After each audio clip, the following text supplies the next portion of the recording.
ẹ̀yin tí akéde tẹ́ bá wo orí social media ń sìn ẹ máa rí ogunlọ́gọ̀ àìmọye upcoming àfà tó mọ máa bú àwa tá a fẹ́ gbé ilẹ̀ Yorùbá lárugẹ. Tẹ́ bá dẹ̀ sọ pé kẹ́ farabalẹ̀ wo fídíò tó ń ṣe 70% èpè ni, kò ní nìkan tó wà tangible tẹ́ máa rí kánú ẹ̀. 20% èdè aráàbù tẹ́ẹ̀tẹ́ wulẹ̀ fi tí ara yín gbọ́. Èdè yẹn wọ́n máa sọ anakumulai, ọ̀rọ̀ tó máa wà lábẹ́ anakumulai yẹn raise to power 100 ni ẹjọ́ máa lọ lórí anakumulai ìyẹn lásán tó sọ yẹn. 10 tó dẹ̀ kù wọ́n fẹ́ tako ilẹ̀ bàbá wọn ni. So irú èèyàn bẹ́ẹ̀ yẹn ṣe understand irú àwọn èèyàn bẹ́ẹ̀ yẹn kí lèèyàn fẹ́ gé lára wọn bójú èpè àti nǹkan tó ní làákàyè. Ṣé rí ọ̀tọ̀ ni pé kí ọ̀kọ̀ dédé máa sọ̀rọ̀ àwa base lórí fáàtì ni. Tẹ́ bá dẹ̀ sọ pé kí níbo ni akéde ti wá ṣe lèmi wọ́n bọ̀ látòkè ọ̀run ni èmi ò tẹ̀ ní bàbá torí ó yẹ kọ́kọ́ lórí ẹ ti sọ fún ẹ pé èmi tí mò ń bá ẹ sọ̀rọ̀ yìí ara òbí kan ni máa ti tara ẹ̀ jáde, òbí tó dẹ̀ bí èmi yẹn náà ara òbí kan ló máa ti wọ̀. So tẹ́yìn bá ṣì ń bílíìfù ní ìwé èmi máa kọ advice yín pé since tó yẹ pé Yorùbá ò ní àkọsílẹ̀ ó yẹ kẹ́yìn lè ní lágbolé yín.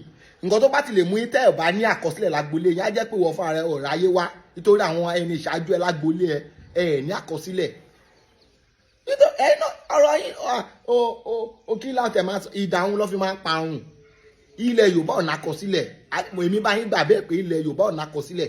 Ní agbolé ti yín ṣẹ́yìn náà ní àkọsílẹ̀ bí àkọsílẹ̀ lágbolé yín ṣẹ́yìn náà ókè bàbá ti wọ àkọsílẹ̀ wo ló wà ń bẹ̀ tí ò bá ti lè mú àbí tó bá ti lè provide àkọsílẹ̀ bàbá ńlá ẹ̀ á jẹ́ pé bàbá ńlá ẹ̀ wọn exist nìyẹn torí nǹkan tí wọ́n nígbàgbọ́ wípé nǹkan tó bá ti ní àkọsílẹ̀ kò exist bí ká ti máa sọ pé ẹ̀pọ̀nú náà nìyẹn. Akéde tún lọ ẹ wo ó ṣeéṣe kẹrí pé wọ́n disable àkáǹtì Akéde ọkọ̀ bá ní Akéde kò tún kọ́kọ́ lára Akéde o ṣe understand. Tèmi bá ti ń pàṣẹ mẹ́sẹ̀gì mi níwọ̀nba táwọn èèyàn péréje tó bá ti ń gbọ́ táwọn èèyàn few tó bá ti ń gbọ́ nǹkan tí mò ń sọ ó ti tẹ́ mi lọ́rùn. Kò ṣe pé kí ọ ní ogunlọ́gọ̀ mílíọ̀nù èèyàn tó máa tẹ̀lé lẹ́yìn tó jẹ́ pé gbogbo wọn pátá akúrí ni gbogbo wọn ò ní làákàyè.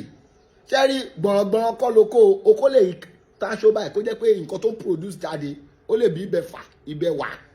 So ṣe understand bíbélì náà lọ ó sọ ó ní ọ̀nà gbòòrò náà òun ló nídìí sí ìparun ó ṣe yẹ káwọn kan pọ̀ bí kan ó yẹ pé kó má sí làákàyè bẹ́ntí lórí wọn kó jẹ́ pé ibi tó bá máa ibi tí wọ́n máa ti gé ní kò àwọn èèyàn pọ̀ bẹ́ẹ̀ ibi tí wọ́n máa ti ṣorí àwọn èèyàn pọ̀ bẹ́ẹ̀ ibi tí wọ́n máa ti ṣorí ibú làwọn èèyàn máa pọ̀ sí jù mo tún gbé yín débẹ̀.